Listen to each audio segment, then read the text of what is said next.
दार्जिलिंग प्राकृतिक सौंदर्याने नटलेले एक सुंदर शहर आहे.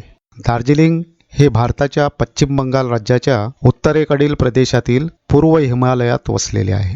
दार्जिलिंगच्या पश्चिमेस नेपाळचा पूर्वेकडील प्रांत, तसेच पूर्वेस भूतान राज्य व उत्तरेस भारतीय सिक्कीम राज्य आणि उत्तरेस चीनचा तिबेट प्रदेश आहे. दक्षिण आणि आग्नेयेस बांगलादेश आहे आणि पश्चिम बंगाल राज्याचा बहुतेक भाग दक्षिण आणि नैऋत्येस आहे. जगातील तिसरा सर्वात उंच पर्वत कांचनजंगा उत्तरेस उगवतो आणि जर वातावरण स्वच्छ असेल तर त्या दिवसामध्ये येथून ठळकपणे आपल्याला तो पाहता येतो.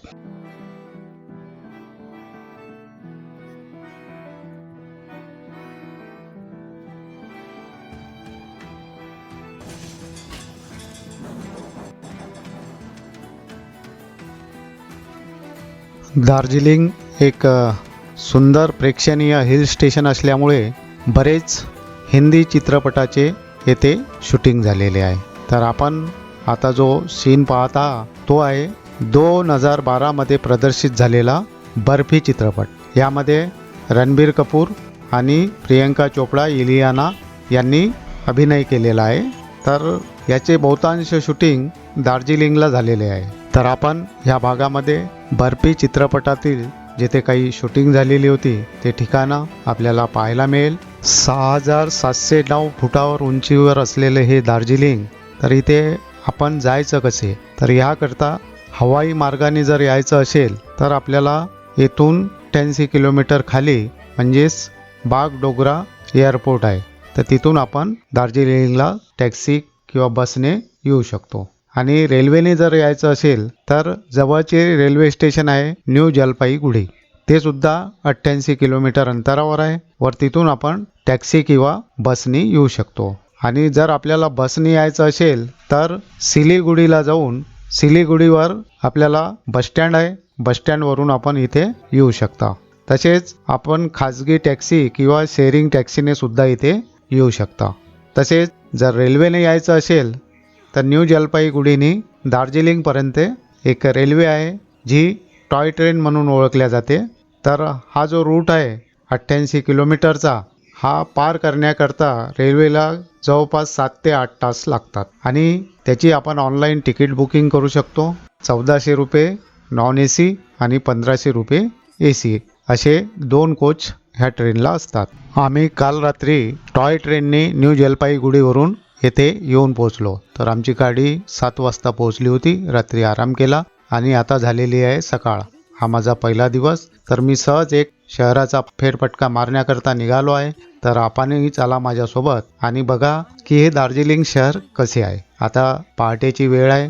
फार कमी आपल्याला गर्दी दिसेल रोडवरती. तरी आपण सकाळचा एक सुंदर व्ह्यू दार्जिलिंग शहराचा पाहू शकतो. तर चला मग बघूया आपण हे शहर.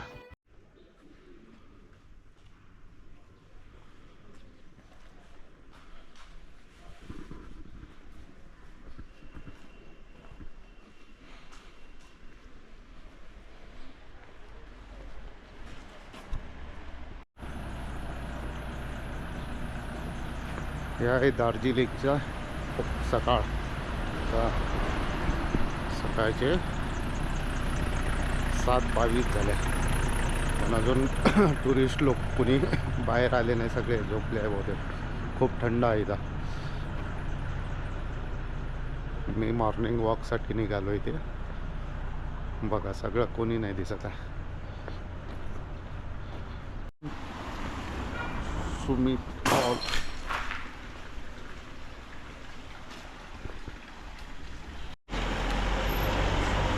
बहुत सारे होटल है.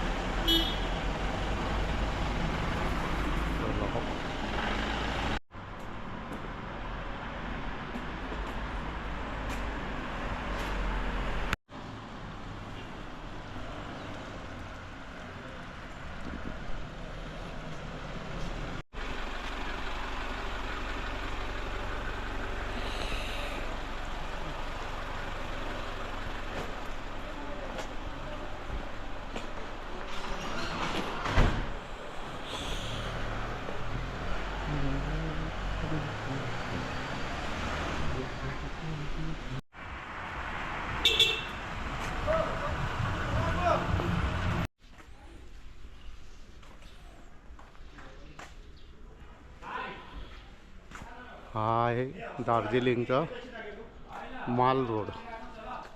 की आता सकाळी सकाळी इथे सगळं बंद आहे, पण रात्री खूप लाईटिंगचा झगमगाट आणि खूप लोक इथे फिरतात माल रोडला. तर रात्रीचा व्ह्यूसुद्धा आपण शूट केलेला आहे. बघा, हा आहे माल रोड. आता फार कमी लोक आहे.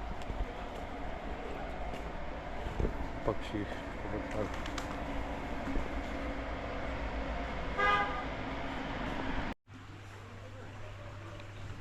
ह्या आहे इथलं सुप्रसिद्ध ग्लेनरी कॅफे, जे 1885ला स्थापन करण्यात आला. आणि इथे रात्री चांगली गर्दी असते. तिथे शूटिंग पॉईंट आहे, फोटो वगैरे काढणं, सेल्फी. आता कमी आहे, नाही तर इथं लाईन लागते फोटो काढण्यासाठी. आपण आतमध्ये जाऊनही पाहूया. आता पाहूया आपण हे ग्लॅनरीज कॅफे आतून कसं आहे.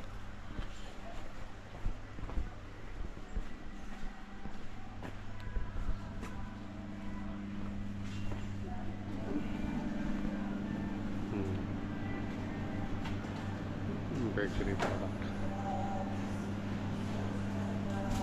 सिटिंग एरिया पण आहे.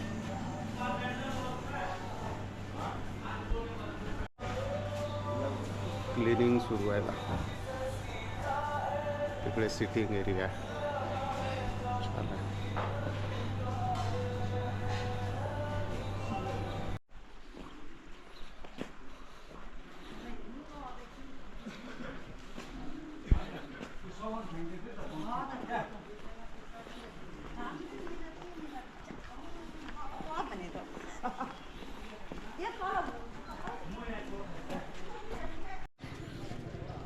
हा आहे इथला प्रसिद्ध दार्जिलिंगचा चौरस्ता.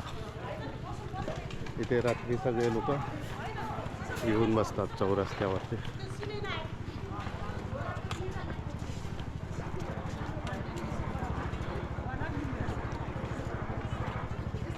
आता काही मॉर्निंग वॉकला आलेले लोक फक्त इथे आहे.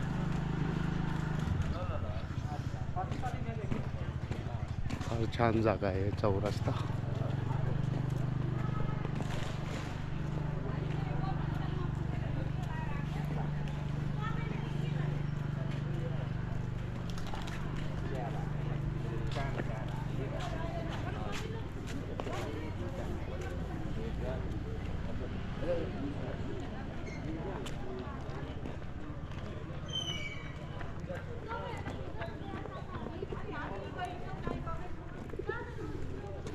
कबूतर,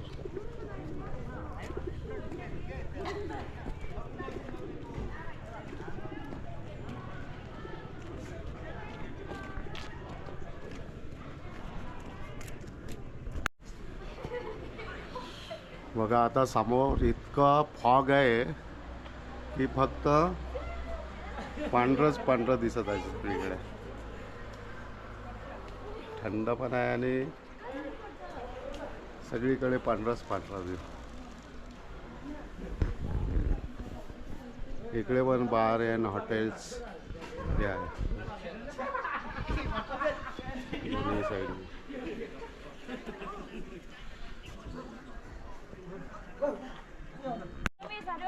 इथे खूप मोठी LED स्क्रीन लावलेली आहे. बहुतेक इथे काही प्रोग्राम असले तर याच्यात चालू असते रात्री.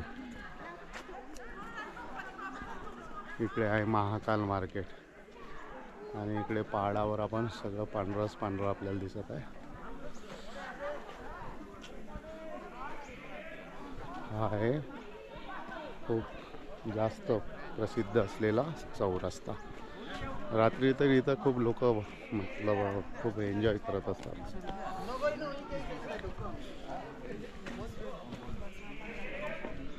आता फार कमी निवडक लोक आहे. सकाळी जवळपास आता 7:45 वगैरे वाजलेले.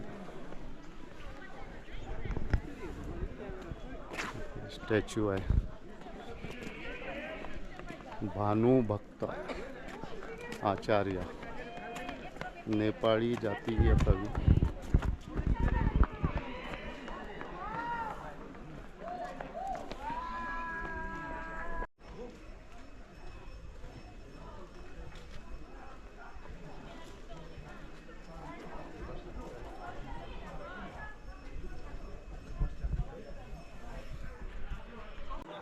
तर मित्रांनो, हे आहे दार्जिलिंगचा सुप्रसिद्ध चौरस्ता आणि हा स्टेज आहे. तिथे काही कार्यक्रम वगैरे असले तर करू शकतात. फार सुंदर व्ह्यू. आता सकाळचे वाजलेले आहे 7:55. फार कमी लोक आहेत पण छान चांगला पॉईंट आहे हा चौरस्ता. जेव्हा कधी आपणही दार्जिलिंगला याल तर इथे नक्की भेट द्या. मतलब मेन अट्रॅक्शनच आहे इथलं चौरस्ता. तर जरूर पहा. इथे फार छान आहे. करण्याकरता काही इव्हेंटसाठी छानपैकी स्टेज केलेला आहे. तर आपण आता स्टेजवर पाहू. तसं इथं सिटिंग करून समोर पण कार्यक्रम होत असेल आणि इथे पण हे आहे छान स्टेज. काही महिला इथे आता फोटोग्राफी करत आहे.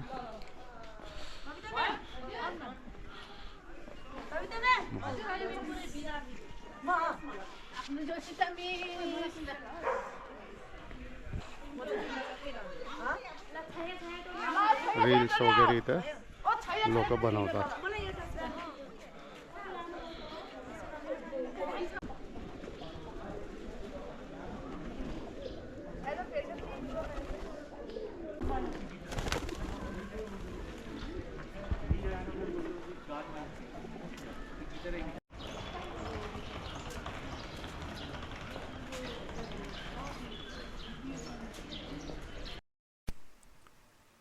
तर आता उजव्या साईडला जे आपण पाहता ते आहे केव्हेंटर्स हॉटेल. इथेच वरती टेरेसवरती कॅफे आहे आणि तिथेच रणवीर कपूर आणि एलेना आणि तिची मैत्रीण हे बसलेले होते. ते शूटिंग इथे झालेली आहे. 300 मीटरवरती आपलं हॉटेल आहे. म्हणजे वॉकिंग डिस्टन्स आहे. सगळ्या गोष्टी जवळ आहे. त्यामुळे फिरण्यासाठी फार सुविधा या हॉटेलमुळे झाली. आणि मी हे मेक माय ट्रिप ह्या वेबसाईटवरून बुक केलं होतं. आधी डाऊट होता की कसं असेल कसं नाही, पण चांगलं हॉटेल मिळालं.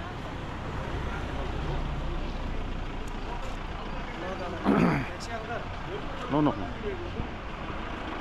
ह्या इथल्या टॅक्सी आहे लाल कलरच्या.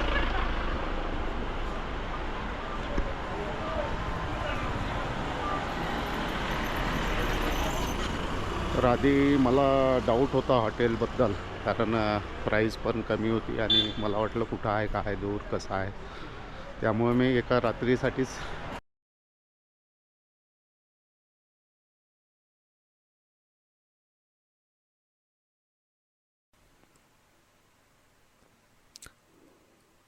पुढे आपल्याला एक टॉवर दिसत आहे. तर ती टॉवरची जी बिल्डिंग आहे ती इथली म्युन्सिपल कमिटीची बिल्डिंग आहे. आणि वरती जे घड्याळ लावलेलं आहे तर तिथेच रणवीर कपूर चढतो. त्या घड्याळाची जे काटे आहे ती मागे फिरवतो. तर तो सीन बर्फी मूवीमध्ये दाखवलेला आहे, वर चढताना आणि घड्याळाची काटे फिरवताना.